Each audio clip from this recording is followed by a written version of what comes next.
I'm Eric Bolling in for Bill O'Reilly. Thanks for watching us tonight. Let's get straight to our top story. A very busy day for the Trump presidential transition team. Earlier this evening, President-elect Donald Trump wrapped up a meeting with Japanese Prime Minister Shinzo Abe at Trump Tower. It was Trump's first in-person meeting with a foreign leader since the election. And a short time ago, I spoke with Trump transition senior advisor Kellyanne Conway about all the latest developments in the transition.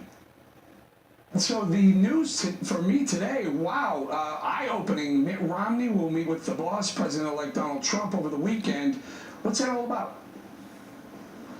Well, Donald Trump does what businessmen do. He takes the counsel of allies, rivals, people from across the aisle, never-Trumpers in this case, and frankly, in the case of Governor Romney, somebody who did a good job in his state of Massachusetts as governor, ran for president twice, and has a lot to add to the conversation. So I count about 8 meetings that I know of for that same day in New Jersey on Saturday, and Governor Romney will be one of them. And I know Mr. Trump is delighted to welcome him here. Welcome him in what capacity? Is it interviewing for a job? I mean, the Secretary of State has been floated, but is it to just download him on what's going on, Romney, or to actually interview him for a possible appointment?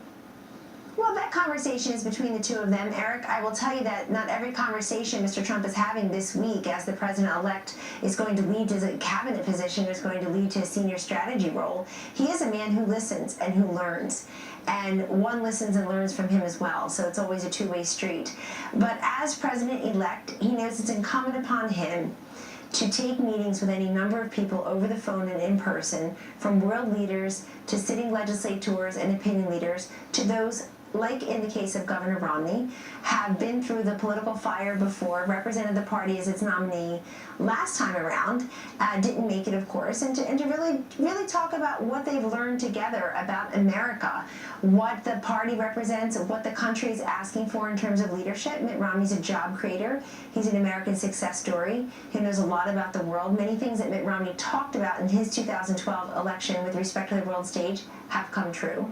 And I anticipate, you know, meeting of the minds and of two equal partners in terms of those who love their country and want to make sure we have a peaceful and democratic transition into the next administration. And we know that Governor Romney can add to that conversation.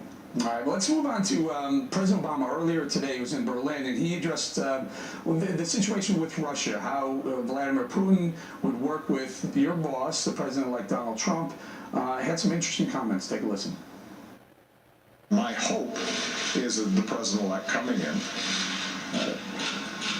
takes a similarly constructive approach, finding areas where we can cooperate with Russia, where our values and interests align, but that the president-elect also is willing to stand up to Russia where they are deviating from our values and international norms. Kellyanne, how do you take that? I mean, on one hand, it seemed like he was extending the olive branch, and then on the other hand, he said, you better learn how to push back against Putin. Is that a positive or negative from the president? That seems fair, and look, that seems fair and reasonable from President Obama. I don't think that was, you know, hashtag breaking news necessarily, but what I do think, Eric, is that it cuts right to the heart of what many in the media have been saying about Donald Trump and Vladimir Putin, that somehow they're friends and intimates, and Donald Trump's going to work with Vladimir Putin. You just heard President Obama say, find constructive ways to work with Russia when it is in America's best interest, and find ways to push back when it's not. That's what Donald Trump has been saying on the campaign trail all along. And I appreciate President Obama saying that tonight. I also appreciate, frankly, the support that he and Vice President Biden and their spouses have given to the Trumps and the Pences in this last week, because, you know, as recently as yesterday, Vice President Biden said, let's be fair. It takes a while to form a government. We weren't ready on day one of transition. They weren't ready on day one of transition, but that he's, quote, confident that the country will be ready, and Trump and Pence will be ready on day one when they're sworn in. And I think this is the president saying that he hopes the next president at least tries to find a balance in our relationships with Russia. So let's stay on Russia just for a minute here. How will the U.S. relationship with Russia evolve under President Trump? Where we were before, in fact, President Obama said Russia was our greatest foe, one of our greatest enemies. Will that change, and how will it change, and why will it change? Well, but today it sounded like President Obama was at least giving advice to his successor, President-elect Trump, to find ways to work with Russia when appropriate. Let's say that Russia wants to join together with the U.S.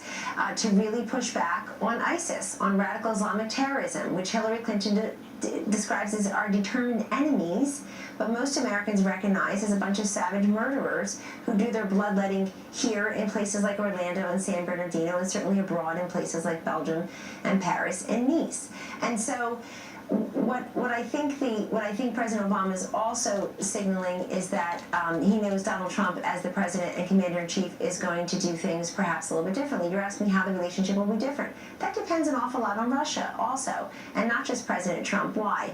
Because President Trump made very clear in his victory speech 8 days ago, Eric, that he's telling the world community, I will always put America first, but I will be fair and I will work with you and listen to you. But he's made very clear from the beginning that part of the Trump doctrine is America first, and he's told the world community that's an open door, but don't be fooled as to these trade deals are going to be renegotiated, jobs are going to come back, and U.S. interests, allies, and Americans themselves are going to be put first. All right. Kellyanne, also Ted Cruz earlier today made some comments, some fairly provocative comments. Take a listen to these. We got to deliver. I mean, it is time to put up or shut up. If Republicans go to Washington and we don't deliver on what we promised, I think we'll be looking at pitchforks and torches in the street, and quite rightly. And that can't happen. So here's where we stand. We have a president that's going to come in. He'll have the House. He'll have the Senate.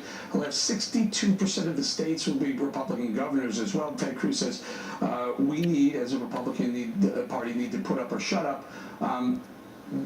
Is that undue pressure? I mean, here the people have spoken. No.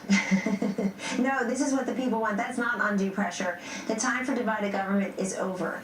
This country put a Republican House, Senate, and President into Washington, a majority of Republican governors for support, the vast majority of Republican-controlled state legislatures. And so they're sending a message that they want things to happen. And in the case of Senator Cruz, who came in second in the primaries behind Donald Trump, the two of them together had a very anti-Washington, anti-establishment, solve problems, fix things, get things done message together. And so Ted Cruz had put himself out there 3 years ago or so on Obamacare, stood up and did his famous filibuster to try to stop Obamacare from meeting its funding. He's been vindicated. The country has rejected the Affordable Care Act as untenable for many Americans, as increasing their premiums, decreasing their quality and choice and their access. And now we have an opportunity through President-elect Trump to actually do what he promised to do, repeal and replace Obamacare. Replace it with what, people ask? Okay, let's review. Replace it with health savings accounts so that you have a private account in your name. It bears interest. It allows you to control the spending on your health care, your preventive care, and then your medical needs. Secondly, we're going to block grant Medicaid to the states. Take that out of Washington and put it in the states where people there who are in charge, Eric, can assess the needs of its people. Thirdly, allow you and me to purchase health insurance across state lines, much the way you and I buy all of our products and services. And so, and of course, eliminate the Obamacare penalty that tells Americans either buy the government-run health insurance or pay a penalty. And so there are specific things that can be done. Senator Cruz is absolutely right, and I think all those Republicans who ran on these promises need to deliver. Can Senator Ted Cruz, can he get nominated? Can he get the nominate after he gets nominated? Can he after the vetting? You know, the Senator Rand Paul said some of the choices he may filibuster some of the choices. Ted Cruz has not been the most popular senator on the Senate floor. Will he ever have a problem getting confirmed?